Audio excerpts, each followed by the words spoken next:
wajjiniin ilaallu Luqaas boqonnaa 16 lakkoofsa 19 kaasee isa jiru walii wajjiniin ilaalla hanga lakkoofsa 30tti 19 hanga 30tti mee macaafa kana baafadhaa walii wajjiniin ilaalla.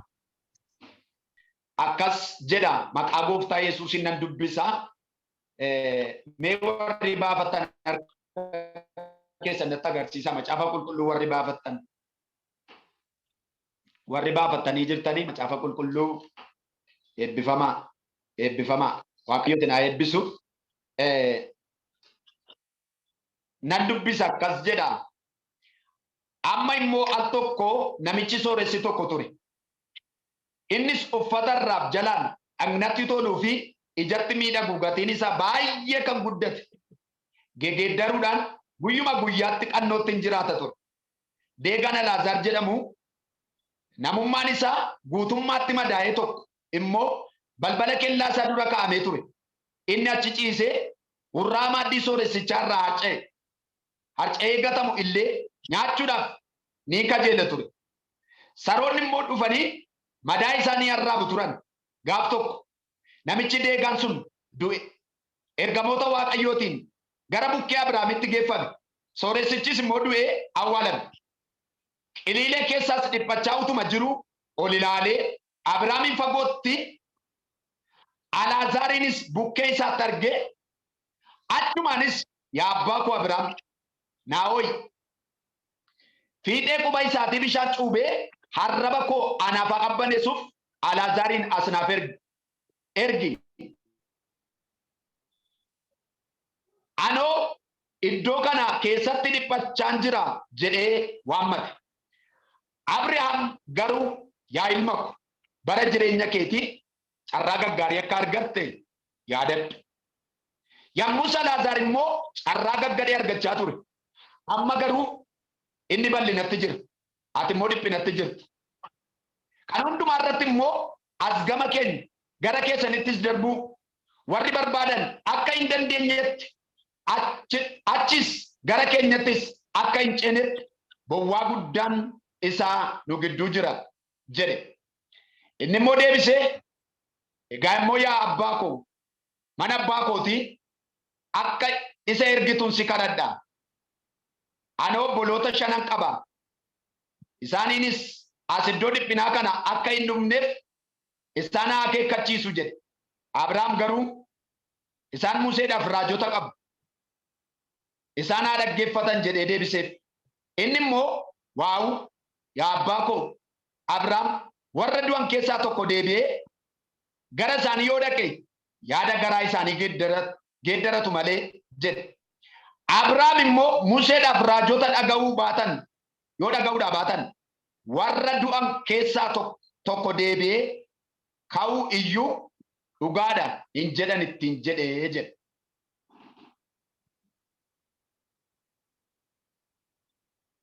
Galanni Waaqayyoof haa ta'u. Sagalee kana tarii lallabdaniitu ta'uu danda'a, barsiiftaniitu ta'uu danda'a. Har'a garuu haaraadha sagaleen kuni. Dubbiin Waaqayyoo har'aa bor haaraadhuma. Sila yoo barsiisaatu oollee, sila yoo lallabaa oollee, amma yoo dhageenye haaraadha. Yeroo kamillee haaraadha jechuudha. Sagaleen kun dhoksaa guddaa tokko nutti hima. Waan baay'ee na ajaa'ibu keessaa sagaleen baay'ee dinqisiifadudha sagaleen kun anaaf. Baay'ee kanan dinqisiifadhu. Waa'ee namicha sooressa kanaa, waa'ee Si'ooliin keessa jiraachuu isaa miti. Yaadi isaa baay'ee na dinqisiifachiisa. Akkuma isin seenaa isaa beektanii namichi kuni nama sooressa gaarii ture. Nama sooressa turedha. Haa ta'uuti iyyuu malee yeroo lafarra jiraataa turetti namni kuni uffata irraaf jalaan dhagnatti tolu ijattis miidhagu gatiin isaa baay'ee kan guddaa ta'e geeddarachuudhaan guyyuma guyyaatti qannootti jiraata ture. Guyyuma guyyaatti namichi kun baay'ee kan gatiin isaa guddaa ta'e uffata. Guyyaa guyyaatti geeddara irraaf jalaanidha isayyuu. Baay'ee miidhageetti tolee jiraata. Namicha akkas jireenyitti mijateef namicha akkas jireenyitti tole kana biratti immoo namicha deegaa tokko argina. Inni immoo Alaazaar jedhama.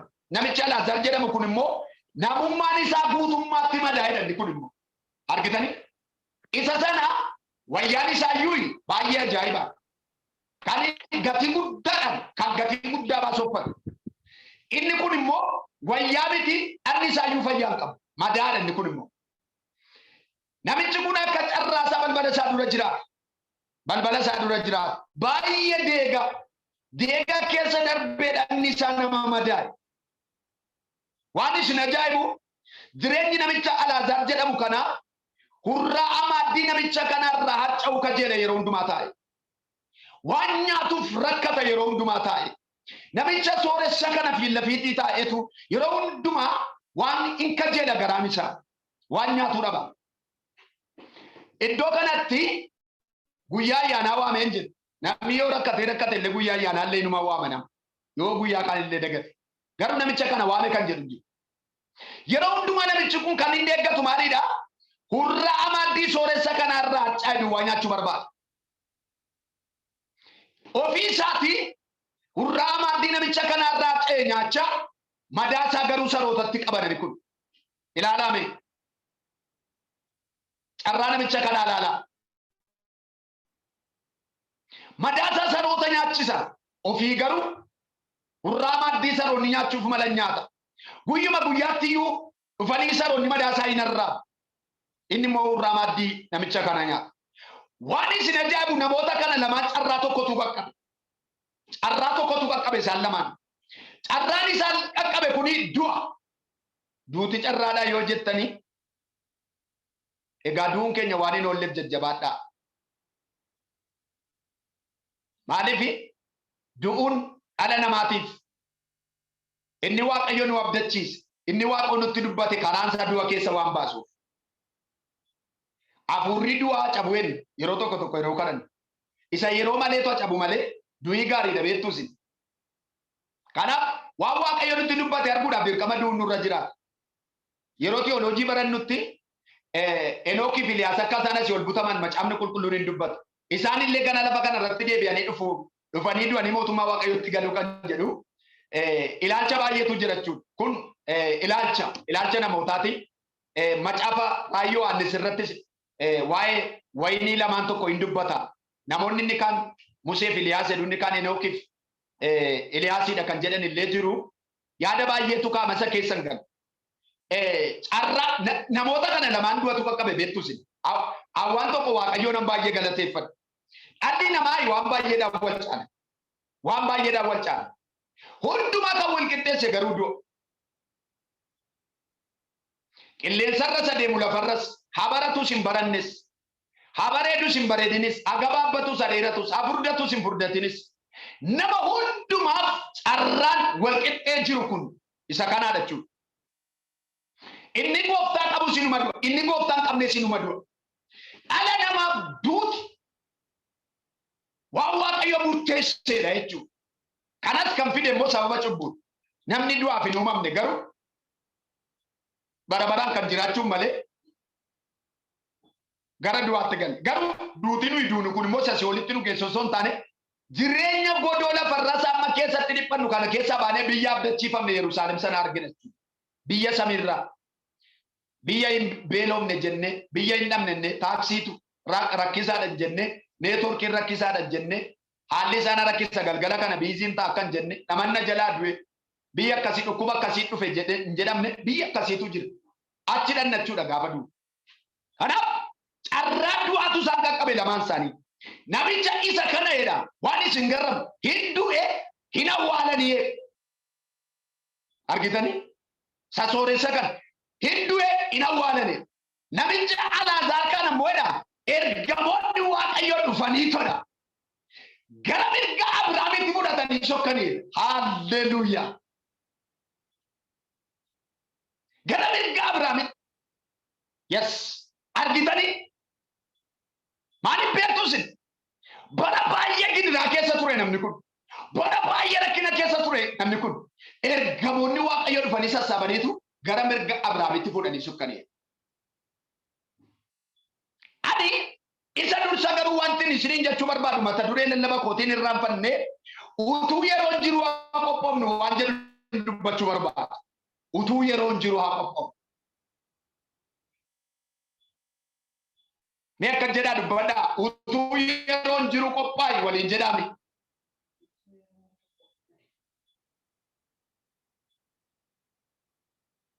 Utuu yeroon jiru haa qophoofnu. Agaamaa jedhamni sagaleen koo.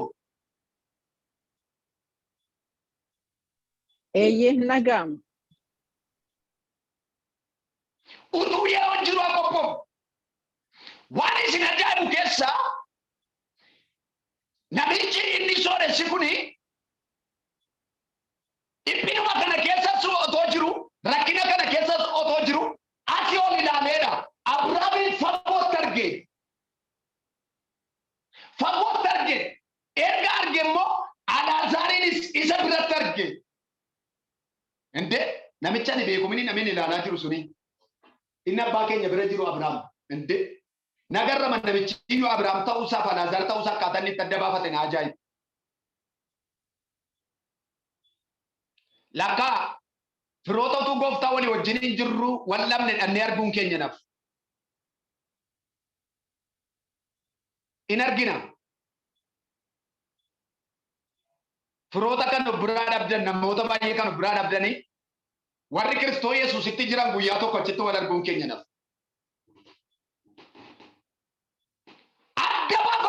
Namicha mana koo ture miti kuni balbala koo dura taa'an ture Alaazaar miti Abrahaamin achuma akka jedhe waan isin ajaa'ibu.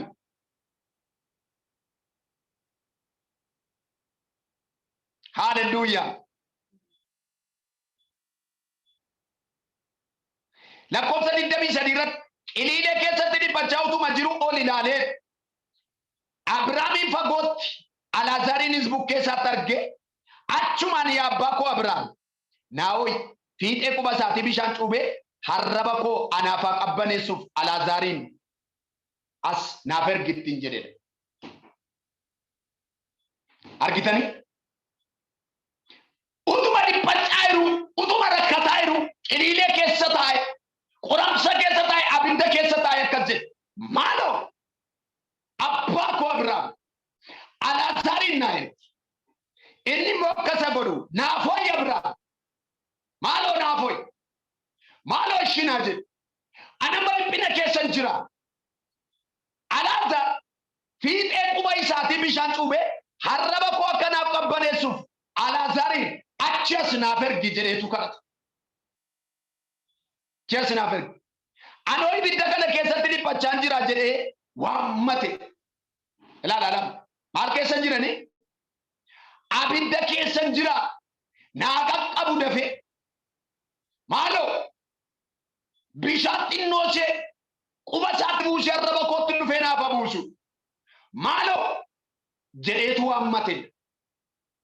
Achii booda Abrahaam yaa ilma koo bara jireenya keetii carraa gaggaarii akka argatte yaadadhu. Akka jedhee deebisee.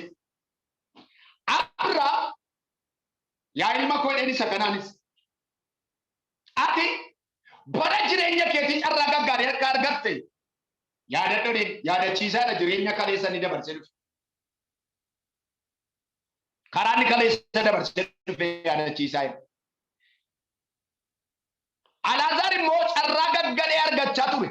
Amma garuu inni bal'inatti jira. Ati immoo dhiphinatti jirta jedheen. Ijoon dubbii kootii itti dhufaa kan jiru kunootti. Kana irratti immoo as gama keenya gara keessanittis darbuun warri barbaadan akka hin dandeenye achis gara keessanitti akka hin ceenetti bowwaa guddaan isaanu gidduu jira ittiin jedhe. Abdii isaa kute bakka Abrahaam isa dhuma. Maal jedhe? Warri gubannaa kana keessaa ba'anii nu bira dhufuu barbaadan yookiis nu biraa gara keessan dhufuu barbaadan tasumayyuu goon kan danda'amu ammatu obboleessi isaa tarii addana mirga Abrahaamiin jiraate obboleessi inni tokko mos addana dhiphina kana keessa jiraate addanaa ka'ee obboleessa koo dhaqee abidda kana keessaa akka naara galfatu bishaan burcuqqoo tokkoon geessaaf jedhee yoo garaan isaa yaade hin danda'amudha waan isaa. Hin danda'amu. Inni kun isin dhiphina keessa taa'e isa addana mirga Abrahaamin jiru. Maaloo bishaan willee tokko naaf fidi yoo jedheeni garaa laafee geessuuf hin danda'u. Tasumayyuu gonka waan hin danda'amne. Gonkumaa waan hin danda'amne. Kanaaf namichi kun sooressi kun abdii isaa kutate. Nufsi gidduu bowwaa guddaa isaatu jira jedheen. Bowwaa guddaan isaa nufsi gidduu jira kan jedhu achirratti na badde lakkoofsa 26 ijoo dubbii kootii lakkoofsa 27 irraa kan jiru utuu yeroon jiru haa qophoofnu kanan jedheef isa kanaaf. Inni immoo deebisee egaa immoo yaa abbaa koo mana abbaa kootii akka isa ergituun si kadhadhaa. Ani obboloota 5 qaba. Isaanis iddoo dhiphinaa kana akka hin dhumneef isaan haa akeekkachiisu jedhee. Abrahaam garuu isaan Museedhaaf raajota qabu. Isaan haa dhaggeeffatan jedhee deebisee fedha. Galanni Waaqayyoof haa ta'u. Ameen. Yesuus inni bara baraan gooftaadha. Ameen. Waa'ee ofii isaatiif ergaa abdii kutatee namni qoramsa keessa taa'ee obboleessa isaa kanaaf waan gaarii yaada. Baay'ee nagarrama waa'ee namicha kanaa an kanan dinqisiifadhe. Nama ofii isaatiin dhiphina keessa taa'ee namaaf waan gaarii yaadu. Bakka rakkadhe kana dhufee akka isaan hin rakkan. Obbolaa nama 5 qaba. Isaan immoo hin du'in jiru. Hojiin isaanii hamaadha. Isaanis gara iddoo kanaa dhufu otoo qalbiin diddiirratin. Kanaaf iyyuu waa tokkoon si kadhadha. Akkoo erga carraan kana ta'e obbolaa nama 5 qaba. Alaazaariin itti naaf ergi. Yaada garaa isaanii hagee daratanii. Haaleluyyaa. Ameen. Yaada garaa isaanii jijjiirrataniiti. Alaazaariin itti nuuf ergi. Yeroo inni jedheedhu Alaazaar Abrahaam akka jedhee deebiseefi isaan Museef raajota qabu. Isaan haa dhaggeeffatan jedhee deebiseefi. Eenyuun qabu isaanii?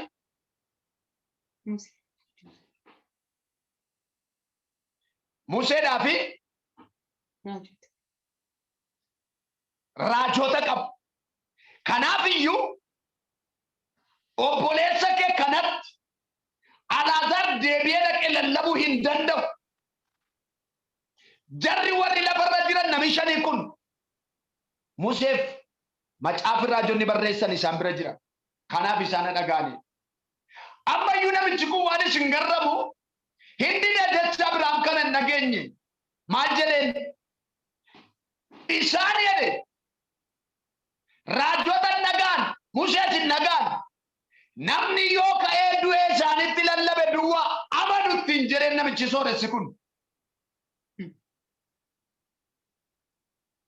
Nama du'ee ka'e yoo itti lallabe duwwaadha kan isaan qalbii geeddarachuu danda'a.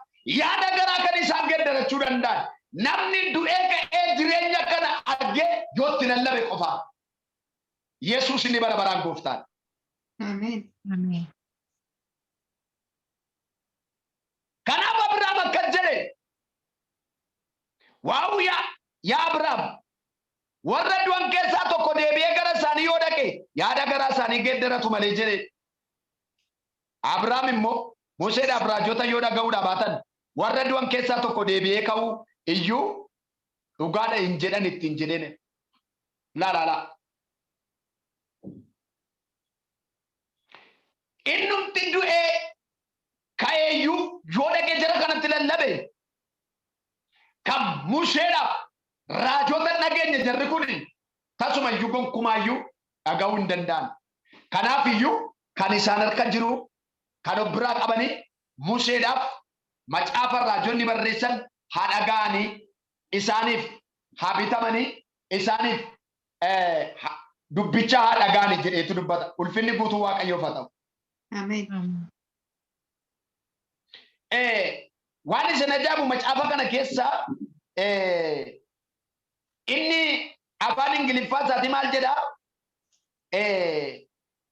Macaafa seera Museetii fi isa raajonni barreessan dubbisanii jedha. Lakkoofsa 29 irraa nan dubbisa akkas jedha. But Abraham said, they have the law of Moses and the writing of the prophets to read. Let them learn from that. Let them learn from that. Isarra habaratani afaan Ingiliffaa sarra. Macaafarraa joonni barreessan seera Museerraa habaratani afaan Amaariffaa immoo jecha tokko dubbata. Inni immoo akkas jedha. Ersummaan lisoo geetaawi. Sorry, diddabii sagalirraa. Abrahaam ግን ሙሴና ነቢያትን አላቸው እነርሱ ይስሙ አለ ይላል። ሃሌሉያ።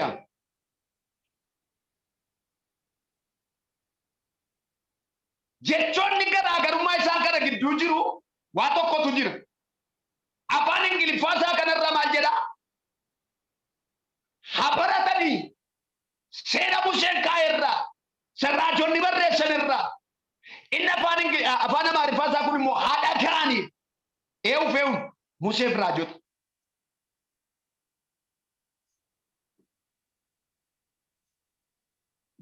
Ulfinni guutuu Waaqayyoof haa ta'u. Ameen. Namichi kun garuu waa tokko karaa kara maal jedha beektu sitti.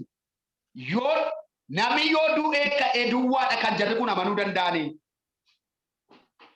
Malee amanuu hin danda'ani jarri kuni. Mee warri na dhagaa jirtan gooftaan isin haa eebbisu. Si dhagaa jirra warreettan. Ameen. Dhagaa jirra. Ameen.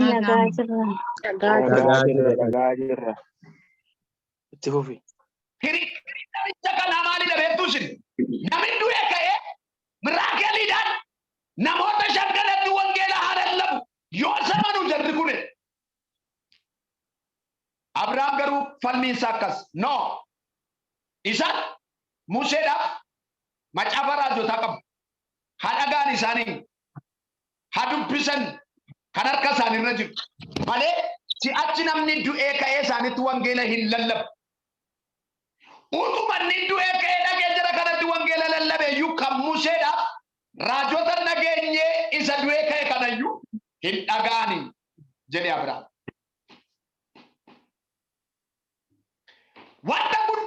Wanta guddaa macaafa kana keessaa na dinqisiisu namicha bakka dukkanaa keessa taa'ee bakka dhiphinaa keessa taa'ee obbolaa isaa nama shaniif yaada gaarii kennuna yaada gaarii dhiyeessu kanan na ajaa'ibana. Eewudha kan akkas namaa yaadu. Ofii keenya uffannee jennaan nama sakaaniif daaruunsaa qullaa ta'uunsaa ofii keenya fayyaa taanan nama sakaa dhukkubsachuunsaa nutti dhaga'amaadhaan oolu.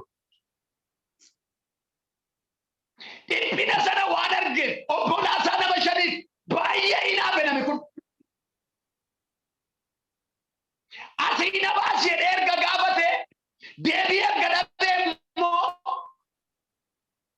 warra obbolaa isaa nama shaniif gaaffii gaafata namni kun. Eewni dhiphina keessa taa'ee yaada akkasii namaa yaadu. Yaada gaarii akkasii namaa dhiyeessu. Obboloota carraa namicha kanaa gaafa laallu utuu yeroo qabu qophaa waan hin dandeenyeef carraansaa Si'ool keessa ta'e, Qiliidee keessa ta'e, gubannaa keessa ta'e. Warri shanii namni hafe kun garuu carraa qabu.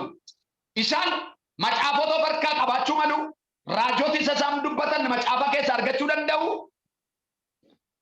Akkasuma kan isaan barsiisu jiraachuu malu. Wangeeluma Luqaas boqonnaa 3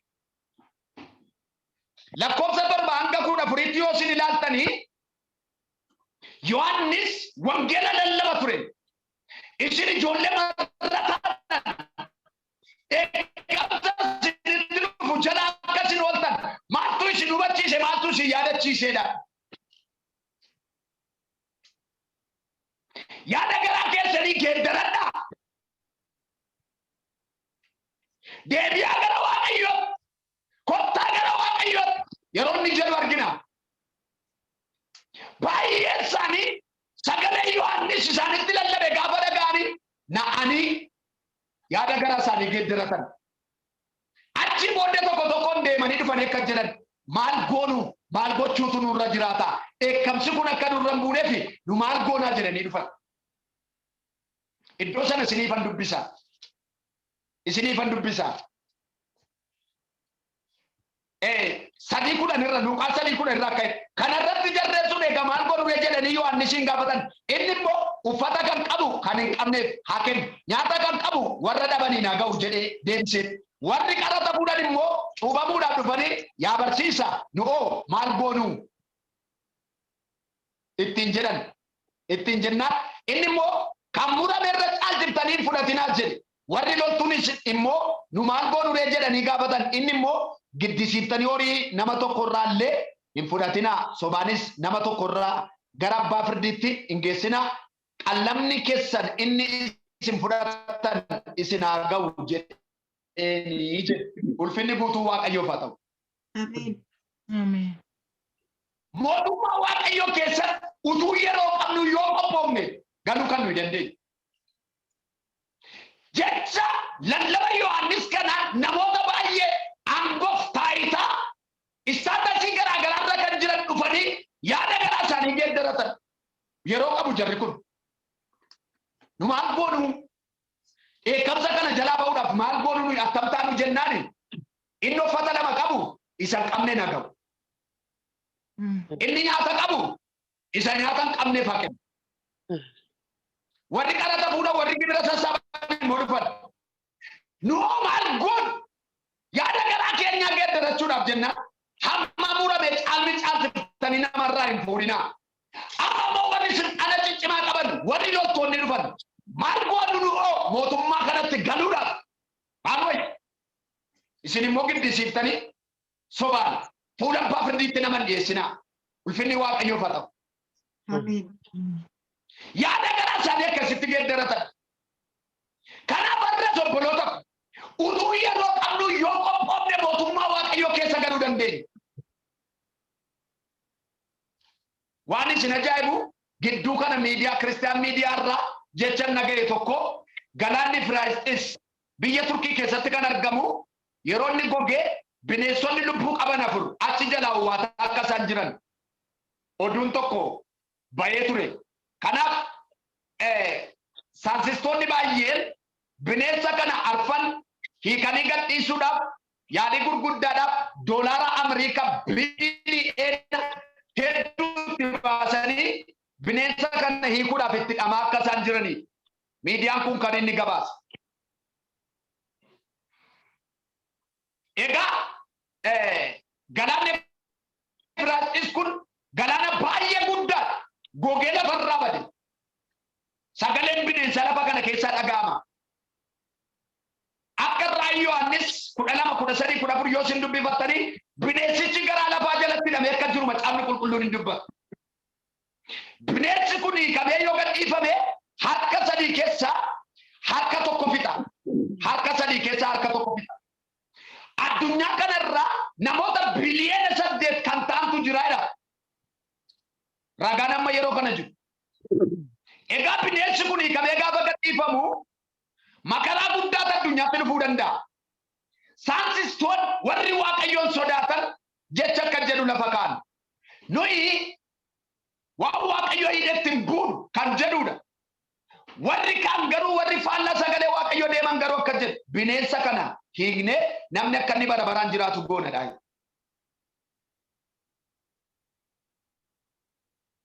Obboloota koo waan isiniin jedhan.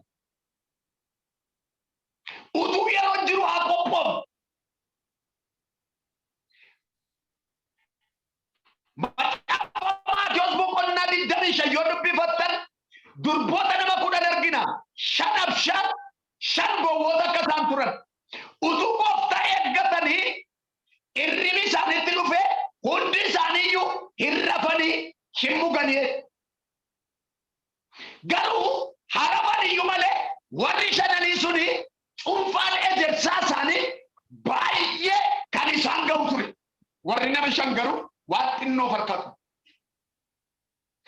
Isaan hundi isaaniiyyuu dhirsa misirroo eeggatu turan. Sagaleen malakkataa afuufamee dhirsa misirroo baa simadhaa kan jedhu yeroo dhaga'anitti ibsaa isaanii qabsiifatanii dhirsa misirroo simachuudhaaf kan qophaa'an turan. Haa ta'u iyyuu maleessaa inni dhufuutu irraadheedha. Inni dhufuutu irraa hin rafanii. Maqaan Waaqayyoo bara baraan eebbifamu. Ameen. Ameen. Haalleluuyaa. Ameen. Warri qophaa'an namoonni shanan suni yeroo sagaleen dhaga'amee jedhu ibsaa isaanii qabsiifatanii yeroo isaanitti dhirsa misirroo simachuudhaaf ka'anitti warri nami shanii suni of harkaa dhabani waan qabsiifatan dhaban. Kana booddee warra nama shanii gaafatanii akkas jedhanii maaloo kan ga'u qabduuti irraa nuu kennaa nuu liqeessaa dhani. Warri nama shanii akka jedhan wanti nuyi qabnu kuni nurraa hafee isin ga'uu hin danda'u. Deemaati lafa gabaa keessa dhaqaati bitadhaa kottaa jedhanii. Kana booddee gidduu kanatti yeroo isaanii bitachuudhaaf deemanitti dhirsi misirroodhaa gidduutti dhufu. Warra nami shanii suni balbalatti ol galee yeroo inni taa'ee balbala itti cufateedhu warri nama shanii gabaa dhaqanii sana bitatanii yeroo isaan dhufan balballi cufaman. Waa tokkoon isiniin jedhu obboloota. Tarii barachuudhaaf karoora qabdu isin. Biyyoota baay'ee daawwachuudhaaf karoora qabdu isin. Makiinaa gosa gosaan bituudhaaf karoora qabdu ta'a. Firoota keessan baay'ee gargaaruudhaaf karoora qabdu ta'a. Tarii gooftaan gidduu kanatti yoo dhufe eessa taana laatan? Maal taana laatan? Kanaaf utuu yeroo qabnu yoo deeme, utuu yeroo qabnu yoo qophoofne, utuu yeroo qabnu sagalee Waaqayyoof iddoo laanne mootummaa Waaqayyoo keessatti yoo qophoofne inni guddaa jireenyi keenya lafarraa kun kontoraa ta'ee nafa hin darbu. Haa barannus hin baratanis maqaan keenya tajaajilaa ta'u hin ta'inis saalsistee haa taanu dookterii biyya kamiin jiraannu lafa kamiin addunyaa kanarra hundumti keenya kontoraataa jira darabaa jira hin deemne obboloota. Kanaaf haa qophoofnu. Sagalee Waaqayyoo Roomee boqonnaa 13:11 irraa akkana jedha. Yeroo itti duraa namoonni qalbii amma guyyaa fayyinaa nutti dhiyaateera. Kanaaf kottaa hirriba keessaa dammaqnaa. Haa dammaqnu yeroo kun yerootti dammaqu nuuf ta'uudha.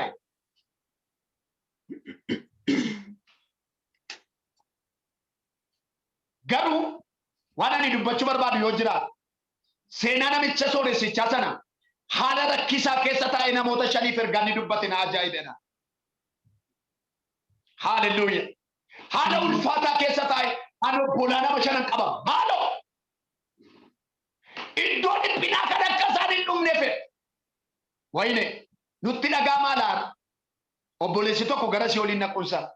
Obboleettiin tokko gara si waliin naquushe nutti dhagaamaa. Waan isa ajaa'ibu guyyaa irraa ganama akkuma carraa ta'ee biyya keenya guyyaa ayyaanaa obboloota keenyaa ture waan ta'eef callee miidiyaa kanarraa kadhataa ture. Utuun kadhataa jiru obboleettiin Musliimni tokko biyya Dubaay irraa dhufte sagantaan tajaajilaa jiru. Gaafa dhufteettu baay'ee isin ajaa'iba dhugaan isin hin jedhe. Dhufte rabbiin naa kadhadhu naan jedhe. Iddoo kenneefi maadirakii kenneef naa kadhadhu rabbiin maal enna cinqamaan jira waan an godhu na wallaalee ayyaanni kun innatti tolaa jiru naan jedhe. Kana booddee yaada ishee ergan tiriiti godhee booddee waan baay'ee ergaatti dubbadhe booddee Yesuus Kiristoosiin hin amantaan jedhe nana mana ani fayyuun barbaada hirriba rafee hin beeku hojiin hojjedhettis hin milkaa'u abaaramee jira naan jedhe. Waaqayyoon duratti dhugaadha. Nan kadhadheef jireenya ishee irratti hafuurri digimtiin hojjetameera iyyee irraa bahe. Achiin booddee Yesuus kennan fudhadha naan jedhe.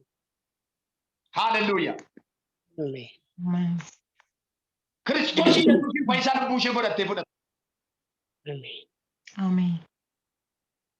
Obboloota koo fayyuun namoota amma namoota baay'ee yeroo ilaallu sagantaarra yeroo deemnu bakka dhukkubatti kaleettiin fayyadee yoo inni misikirratti nu kenne gammachuun keenya gammachuu miti bakka namuma bakka maalin isiniin jedhama kaleettiin fayyadee yoo inni hin jedhe abeet abeet abeet boodduun sana fuudhame kun beeka. Erga booddi waaqarraa namni tokko kaleettii fayyadee akka kan rukutu hin jiru. jiru. Garuu Si'ool keessa hafe kan jedhu ergamoota Waaqayyootu samiirraa ililcheedha. Fayyuu nam tokkotti. Amen. Hallelujah. Amen. Kanarra jiru kun deebi'ee du'uun sana. Kanarra kaleerraa fayyee bor kaleensaa du'uun sana. Kaleessaa wajjiniin awwaalamuun sana. Si'ool irraa kan fayyee garuu bara baraan jireenyatti darba.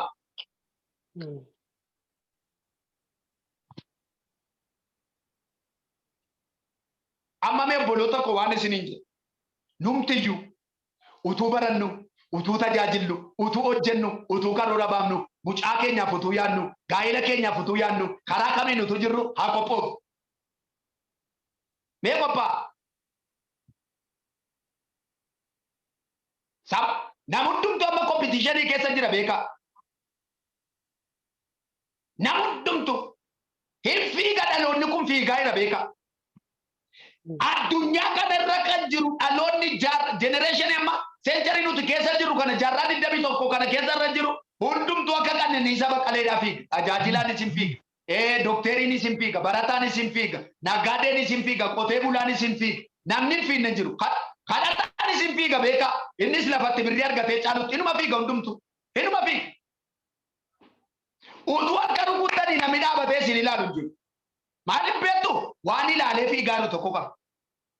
Dhaabadhu tuu isin jettaniini namni isin dhaga'u jiru.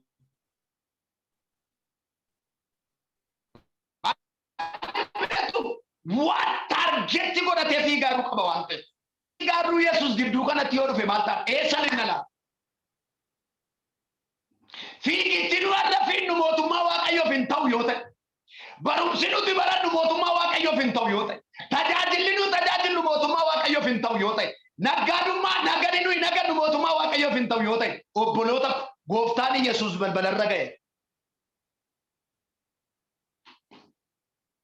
Balbalarra ga'e. Yeroo inni itti dhufee balbalarra rukutaa jiru. Dhageessaa. Mucaa koo balbala naa bantaa. Naa dhageessaa balbala naa bantaa. Yeroo inni jedhe balbala nama baay'ee rukutaa jiru. Kanaaf utuu yeroo qabnu haa qophoofu. Akka durboota nama shanii sana.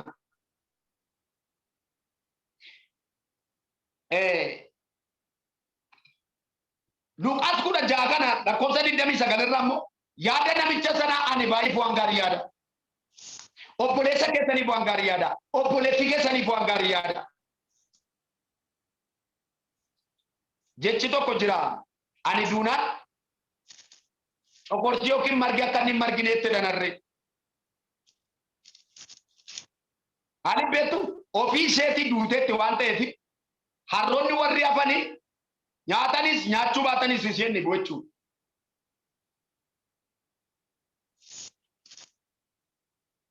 Kanaafitu akka jettee mammaatte isheen. Akkasin ta'a.